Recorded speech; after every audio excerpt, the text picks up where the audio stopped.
This is our lady space with Marilyn and Tawana, where we can talk about it. Sharing your point of views on everyday life and relationship with Marilyn and Tawana on our lady space. What's up? Hey, you guys. I'm Marilyn. And I'm Tawana. This is our Lady Space. What we can talk about it. We're gonna talk about some good stuff today, you guys. So we got a special guest again today. Whoop whoop, pull over. We have Shekinah, the purpose therapist, here today to talk about good old toxic relationship. Perfect timing. That's perfect. Yes, I'll have some toxic relationships we need to disconnect from. So, what best way to start off than just giving the definition of what a toxic relationship is? So, per Very Well Minds, a toxic relationship is a relationship where you feel unsupported, misunderstood, attacked, or in any other way demeaned can classify as toxic. So, on a basic level, any relationship that makes you feel better than worse can be toxic. So, what do you guys think about that? You want to start? I mean, because it's like a plethora of ways that we can.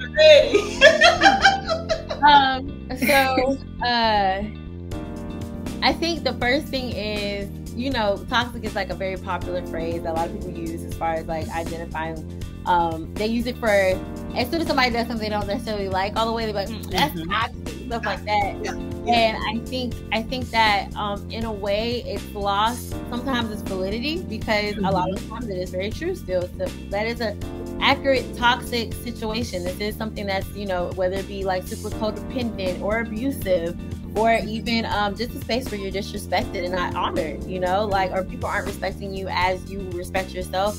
Those are things that can be definitely identified as toxic. And we also think sometimes that it's only like romantic relationships, but they transcend in all of our relationships, family, friends, okay, like all types of situations, workspaces, all those things can be toxic as well. So I think like one of the biggest things is like truly being able to understand the definition. So I'm so happy you started with that. But then also to make sure that we're allowing people to feel validated in that definition, like not kind of like dismissing it because it's something that we see all the time. Sometimes those situations really are toxic. Right. That's true.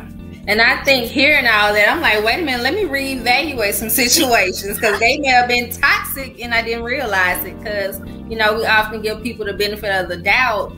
And, you know, just be like, oh, well, that's just how they are. But they could be toxic. Right. Yeah, we excuse their behavior because they're our friend or our family. You know, I think family gets away with a lot of toxicity in our relationships because we be like, oh, that's just our sister. That's just our brother. That's just our mom. That's just how they are. No, sometimes you got to remove yourself for your own healing. Because if you around somebody toxic, you become toxic. Before you know it, you acting just like them. It's draining. Yeah, pretty much. So I think Marilyn, you made an excellent point. I think the quickest way to fight back against against toxicity is boundaries. Right. And establishing those, even in our families, especially in those sometimes, because I think what we don't realize is that how much of that stuff has been like learned behavior. So for example, like for a good minute, I was so happy to start to see this statement circulate around Thanksgiving time or around like holiday season, but it was the idea that, you know, making a comment about a person's weight is not a greeting, right? You don't, especially considering the fact that people deal with body dysmorphia and all types of other eating disorders, and so upon them coming to this place where I'm gonna eat good, I'm gonna feel good, or whatever the case, and auntie in the corner want to talk about how I don't put on a few or whatever the case, I must be looking good. right. Right. Like, you don't greet me that way. Say hey and that's it, or keep your comments to yourself. So sometimes that can turn into something that ends up being extremely toxic because you have this kind of like perpetual cycle of like, I'm just gonna say whatever I feel whenever I feel it, and then you should just be able to receive it and feel good about it, regardless, because I'm your family member, like you said. Like, that's just my sister being my sister, or that's just auntie being auntie, or whatever. And when we're talking about toxicity and the dangers of it, it's like you end up being, much like you said, Marilyn, if you stay in those toxic situations, you become toxic. And without us realizing it, a lot of times people they can't even identify issues as far as like habits or like why they feel so low about themselves or the negative self-talk they've been having, because people in their family have been doing it to them forever, you know, or people around them, that's what they've always done. And so now you think that's like normal, or now you think it's okay. So until you kind of establish boundaries around that, really identifying what's causing you pain, where that's coming from, and then create boundaries there, you can't really fix that or break that cycle. Sometimes the boundaries are lessons for your family too, to teach them like, nah, you can't be saying this, like I'm good, like keep that comment to yourself, say hey or nothing at all. Exactly. It's even with, you know, people think because you're skinny that you can say, oh, you're so skinny. It hurts the same. Like it depends. You telling somebody they're overweight or telling somebody they're too skinny. People seems to think that telling someone they're skinny doesn't hurt them. Yeah. You know, they don't want to be skinny. They probably want to be big. Yeah. You don't know. So it's like, you just got to be conscious about what you say, period. Right. Yeah, you got to read the room. And another thing about the boundaries, I think a lot of times when you start setting those boundaries when you didn't before, a lot of people's like, well, what's wrong with you? You know, why are you speaking up? Why are you saying something you didn't used to say then? Why are you saying something now? And I think a lot of it has to deal with, you have to first acknowledge the fact that this is going on. Yeah. And I think once you acknowledge that you're in a toxic situation, then, you know, you'll be able to move forward and set those boundaries so that, you know, your peace is important. Yeah. And if you're in a situation where it's constantly draining your peace, or, you know, you got to give yourself a pep talk before you get in, you know, before you meet up with somebody, that's a lot. So you do have to set those boundaries. And when people say that you're acting different, well, I'm having to do what I got to do to protect my peace. I think that's such a good point, especially when we're talking about trying to. All right, the biggest thing, I'm a self-care. Even when I talk to like clients and stuff, I tell them that their therapeutic process, 20% of it is us, like this one-on-one time that we're having for this hour, weekly or bi-weekly, however often you see me. But that other 80% is all what you're doing for yourself. Right. And when we don't really take that time out to remove ourselves to even identify what's causing us the issue in the first place, that's the thing. That takes time. That takes 15 to 20 minutes of just like checking in, like, okay, so what's going on with me? Why is my heart feeling like this? Or why are my palms so sweaty when I'm going to this place or going into this building? Why do I feel like I have to encourage myself to come in here? Where is this heaviness coming from? You got to take time to do that. If you're on autopilot all day, every day, running errands, picking up this person, doing that, which we tend to do. We just wake up and go to sleep and wake up and go again, ignoring everything that we have to like address or addressing. Right. And before we know it, we feeling low, wondering why we can't get out of bed now, why I'm always thinking such negative thoughts about myself. And then, like, honestly, that stuff spills over into now goal setting. That spills over into now trying to pursue my purpose. That spills over into now how I show up in my other relationships that may not be toxic, but I'm taking all the toxic leftovers and bringing them over here. And it can really impact the rest of our lives. So I think it's an excellent point of being able to even identify at first, like, why am I feeling this way? Like, where are these other emotions coming from? Right. It spills over to your children too. Yes. You don't realize it spills over to your children. And then even like, say you have a friend that's, what do you call it? Always right or never wrong. Like, and it's they never see, it's just, no matter what, like the writing's on the wall is like right in your face, but they're gonna always make it seem like you're the wrong person. You're wrong. What you're saying is wrong. It was never them. I'm always right. Like, you know, nobody's perfect, and that's just draining too. It's dangerous. It's draining and it's dangerous. Because you know what the other thing is? It's like, okay, if I'm always right, then that means I have to be always wrong. And then not only am I always wrong, but it's like I can't even. After a while, you're gonna stop trying to make you say your opinion. After a while, it's gonna be yes man Charlie every time, all day, every day. After a while, there is no reciprocity in the relationship. It is literally just, okay, well, we're gonna call it Keisha. Keisha asked me to come over, so I'm gonna have to go over what's in there. Or Keisha asked me to come to this party, so I'm gonna go to the party. Keisha asked me to go to do this. Your opinion, you can't. It's like you have no voice anymore. And then just like you said, Marilyn, that starts to show up in other spaces. Now Right. now when anybody else tries to say or redirect or say that address something, you're upset, super hyperactive, activated, because this other person won't let you give your voice, won't let you say your opinion. Right. So now I gotta be 10 times more active because over here, it just gets wild. It gets wild and ridiculous. It all sprinkles over to all the other spaces. Yeah, definitely. A little smart. That's so funny because I feel like y'all talking about me. Because I'm not a confrontational person. Okay. So it's like if somebody make me mad, I may not say nothing to them directly because I have to process and make sure it's not me, that it's really something that, you know, may have been misunderstood or whatever. Yeah. But while I'm processing it for that person, I may end up lashing out at somebody else. Yeah. But the thing about it is, I will come back and apologize, but I feel attacked. Okay, You know, all lady space. No attack here, friend. No attack. Oh, I own my stuff. I will own it.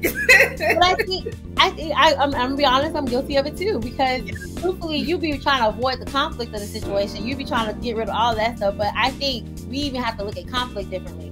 Right. Because conflict doesn't always mean something bad. Conflict means a new level of understanding. If I didn't have this, if I didn't come to you and had this uncomfortable 5 to 10 minute conversation, Right. to carry this stuff, and then you have these friendships or relationship or what have you that just has this burden of like stuff that you don't like, but you're not saying anything about. And before you know it, it turned into, instead of having that 5 or 10 minute conversation, it turn into a plate throwing match, a blow up. You cutting up at y'all at Papa Do's chilling and stuff like that, but you blowing up at the dinner table about something that has nothing to do with anything, but it's because of all this stuff that you've been carrying on your back. You know, stressing. So we have to just reframe the way we look at conflict. And for me now, like, one of the more ultimate forms of self-care and talking about, I mean, we talk about boundaries all day, every day, but we don't really typically talk about how to enforce them. And that has to be something you got to get over in order to enforce your boundaries. They have to become non-negotiables, meaning like, it don't matter what else is going on. This is something that I know is important to me. And for me to sustain and for me to have value and for me to continue to operate as I should, I need to make sure I have this conversation, because that's my job. My job is honestly to advocate for myself. Right. If that turns into a conflict, I gotta be willing to say I choose me over this person. I'm saying that's really what it is. Like, it shouldn't be anybody you have value with, a real positive relationship with. That shouldn't be the end all be all. But if it turned into that, it's okay because I chose myself, and that has to be what's most important. And that's perfect. That's true, because it's bringing me right into the 5 ways to disconnect with love. Boom. So I'll just read it real quick, and then y'all can just, you know, chime in or whatever. So the first one, of course, is to say no. Okay? So when somebody invites you to something, you're going with that toxic person, and you don't want to go, simply politely decline. They say thank you, but I can't make it. There should be somebody. We just go and battle in our head like we got to make up a reason, excuse, so we just go anyway. Why? Yeah. Because you don't want to disappoint them, or you feel like you're obligated to do it. But yes, you got to say no sometimes, especially when you already know how the situation is more than likely going to turn out. There's this TED Talk that I watched, and I don't even remember his name, but it was so impactful. She was talking about you gotta obey your first word, even if the first word is no. So like typically somebody asks you, get a text message, they say, hey, can you do this, or do you want to come to this, and stuff like that. And if your first mind is no, obey that first no. You know, because truthfully, let's be honest, especially when it's going to go do something you don't feel like doing. Because what turns into is, okay, now get dressed for this out, put this outfit together for somebody. Let it be after 7 o'clock or something like that. After your hair is already wrapped, your edges already laid down, like you're already prepared for your nighttime routine. Anytime I'm going to go do something or whatever the case, and you have to like readjust all these different things and then get yourself prepared for that. And then you're not present because you wish you was at your house in your bed. You're not aware or paying attention to anything that's going on. You really sucking up the energy of the space because you didn't really be there. I'm the mean that say cancel. You can cancel plans on me. I will be upset. I just go back over in the bed, go back to sleep.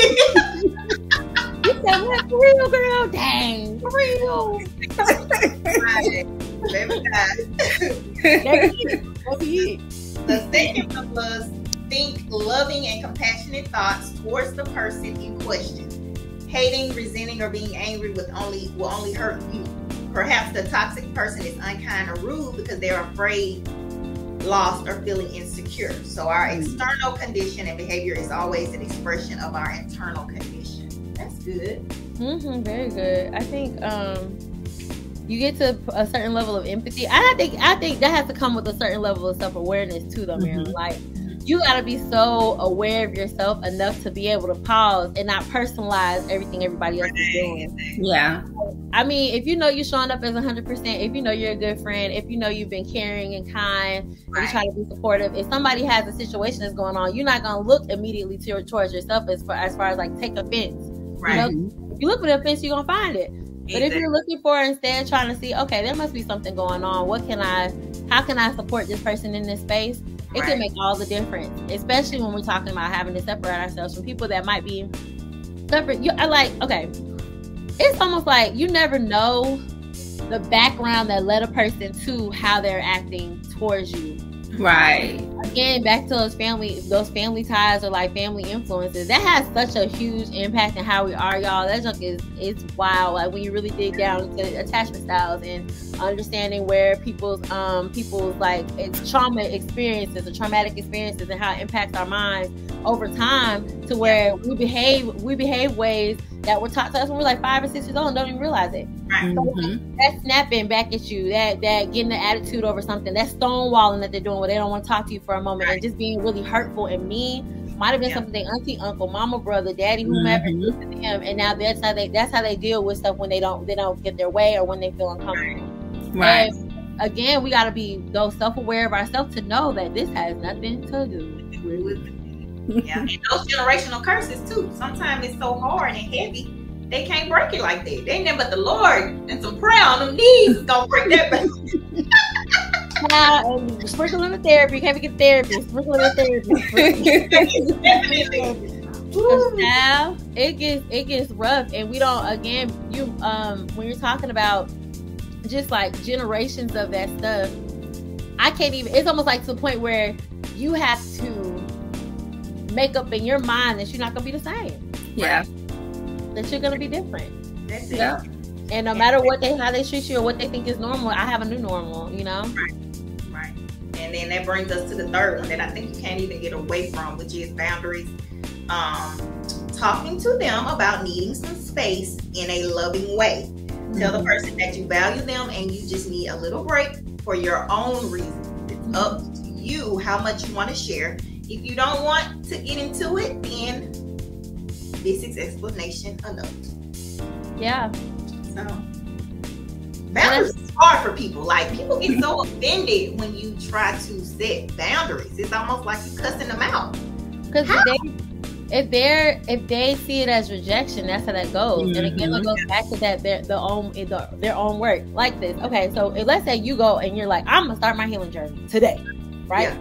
And so you start doing whatever that is, whether that be getting a life coach, therapy, whether that be starting to spend self-care time, journaling, meditating, all these things. You're doing all this work, reading books, get into your podcast bag, like really leaning into getting a better version of yourself, right? So you're doing all this work.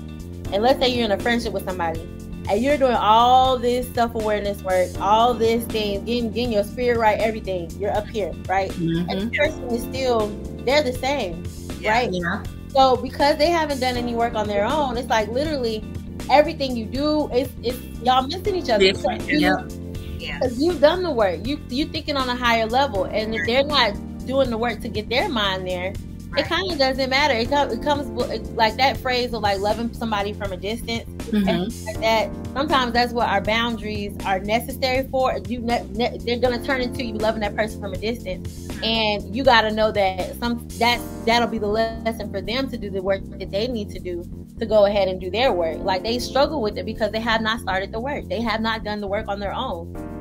You're going to understand quiet time and by myself time when you need quiet time and by yourself time too. But if you don't even know what that is, codependent, you know? But sometimes people also don't give, like say you are here now, you got a new look on life and you feel like you got a new relationship with Christ and you just got lots of going on. But people tend to like to keep you in your back background and your past. Like, they want the ugly you. They want the old you. They don't want to see the new you. But guess what? You got to be okay with that, because it ain't about them. It's about you and God. Yeah. People love to keep you back there, baby. But the thing is, the bigger thing, Marilyn. Yeah. That ain't even none of our business.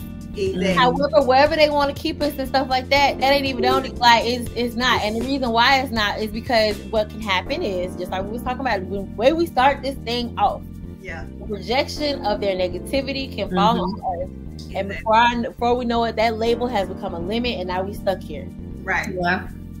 Right. And I think the beauty of even conversations like this and things like that, it really just takes one conversation for somebody's mind to transition. Right. You know, and when we're talking about the responsibility of the people that we're still close to and the people that we love and care about, and how they're just they just have not adopted this new me. That's not, you're gonna have to watch the show. That's fine. That's okay. Yeah. Exactly. Yeah. Well, number 4 is speak kindly to them. Disconnect with love is not cutting someone out of your life and then talking trash behind his or her back. That's good. If a person in question arises as a subject in conversation, you can change the topic or say something short, honest, and kind. Yes, I have not seen her in a while. I hope she's doing well. Yeah, I'm good with that. I'm good with that one. She's blessed as far as I know. As far as I know, she's blessed. She's doing well. Hallelujah. Doing well. We're all blessed. Y'all seen that? I love it. And I said I was gonna. At some point I'm gonna try to do. I'd be so just. Anyway, point is, okay. Y'all seen the video? It's like where SZA came up with this song called "I Hate You." Oh yeah. Okay, and if you're wondering if I hate you, I do. So somebody else remixed it where now it ends with Tupac's "I Ain't Mad at You." Like, no, love you. Right? And it's such a. I think that in that space, when you start to create your boundaries, you see what I'm saying, and you start to like really focus on yourself, go into it, and work on that, do that self work and that positive self talk. You don't even have room to feel negative about anybody else, because you're so preoccupied with all the love and the joy and the peace that you feel with yourself. It's like you don't even to the point where you don't even be thinking about homeboy or homegirls until somebody bring it up. Be like, oh, yeah, you know, blessed, I'd imagine, yeah. And then, yeah, that's it. Well, this last one is pretty good. Remember, you come first. No one will treat you with love or respect unless you do so first for yourself. So releasing non-supportive relationships are one of the first ways to do this. Yep, definitely. That self-care, you come first, because you got to care about you. Yeah. Who gonna do it? Yeah. I think too, Marilyn, to add to that, it's the idea that that we're always teaching people how to treat us. Right. Always. You know? And the time that we take beating ourselves, even talking, like how we talk about ourselves, like sometimes you could have these like, oh, that was so stupid. That was so stupid of me, right? And you could just say it because something, happened, dropped something, left something, whatever. Right. But before you know it, now you're like always calling yourself that. You're labeling yourself with that. Right. And the people around you, like let's say you looking for something, girl, you always misplace your every time I turn around. That's something you know what I'm saying? And it's like, I have taught you that it's okay to label me like that. Now I have taught you that it's okay to identify with me like that, because I identify myself that way. And so now when we're talking about, again, that like treating yourself how you want to be treated by others, it's gonna be, it's almost like there's gonna be such an uncomfortability in the room if they don't treat you the right way. So they don't want to be in the space. Oh, I can't talk to her like that no more. You can't. Sorry. Bye. They'll remove their self. That's what I'm in the space of, just letting people fall off. I ain't friends with you no more. I don't have to do that no more. They'll just fall off. Like, ain't no long text. Ain't no rampage on Facebook and social media. Yeah, you absolutely right. And that's it. Well, I guess my only last thing is you just have to relax, breathe, and just enjoy being you, because you are the most important person. Yeah. You just need to take control of your own life in your own environment, and don't waste it on trying to figure out, how to make toxic people like you or love you or being in their space. Yeah. So, How to get the toxic out of them. You be always trying to help people and heal people and change people. They are who they are. Set your boundaries, separate, move on. Don't stay them. They don't. You can't love the toxic out of nobody. That's right. That's right. That's right. Wow. So just put the very most important person first. That's you. So I saw this quote that I want to share with y'all because it kind of just made me look at things a little different. But it just says that boundaries are the distance at which I can love you and me simultaneously. And I was like, That's good. That's good. It just made so much sense because people feel like when you set those boundaries, they always see it as a negative thing. right. And it's not. It's just, like you said, I got to put me first. That's another one of them TikTok things. I got to put me first. Right. Yeah. But it does not mean that I value any less or I don't love you or appreciate you. But these boundaries allow us both to be in good places where we can navigate together. Right. Right. That's good. And when you do them again, I had a friend, I was talking about something, and they were like, you got to think about partnerships with people and the places where you want to go. Like, who you see yourself becoming. Like, who we are right now, if you think about yourself 2 or 3 years ago, 4 years ago, 5 years ago, Marilee, you can attest to this. I'm a whole other human. You see what I'm saying? I'm a whole new human, baby. I'm a whole other, I don't even recognize myself half the time. And so when we're talking about just the transitions of life and how we go through, and you're thinking about like goals that you have, successes that you want to achieve, and what that looks like, what's your circle, who you want to be in that space while you're doing that. Right. Your relationships need to reflect not just where you are right now, but where you anticipate going. Yeah. Like, and if you can't establish some real boundaries, real communication, real healthy understanding of what I want to accomplish for myself, how I want to treat myself, how I expect you to treat how I expect you to treat me, the other person being able to communicate that to you with a full circle of reciprocity. How can I expect to continue to achieve goals? How can I expect to continue to walk in purpose or anything like that when I'm not attached to somebody that has the capacity to grow with me? Right. Like, when we're talking about those boundaries and how powerful they are, they kind of become a filter system for who has the capacity to grow with me. What does that look like?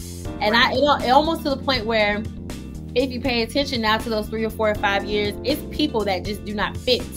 They can't. You can't. I can't even imagine them being in a space like I don't. You know what I'm saying? And so, like that at that point, that's my power for my boundary. That's the reason why I need to set them, and that's the reason why they work so effectively. I think for everyone when they're applied correctly, because it's you filling your space, who you're around with people that have the capacity to grow with you, instead of the opposite. The people that in your life, like, will see. Like, I see the growth. That was like, I'm so freaking proud of you. Like, oh my God. No, you got stuff to talk about. People need to hear from the purpose therapist. But it's like you said 5 years ago, it was almost like I'm like walking around like the Walking Dead. You know how they just keep bumping into the wall. They just keep walking like they have no brain, they have nothing. All they know is they just want to be. And it's just like, you gotta snap out of it. Like, ain't no way you're just gonna live your life with no purpose. Who wants to do that? Snap out of it, people. Get yourself together, get your goals together, get your life together, get people in your life that are going to, make you better.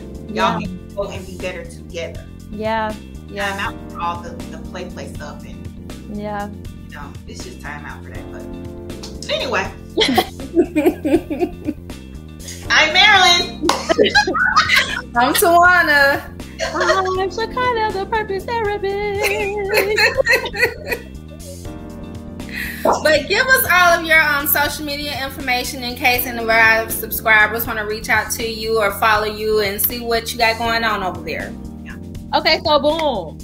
We have the website purposejoy.org, where you can get all types of resources.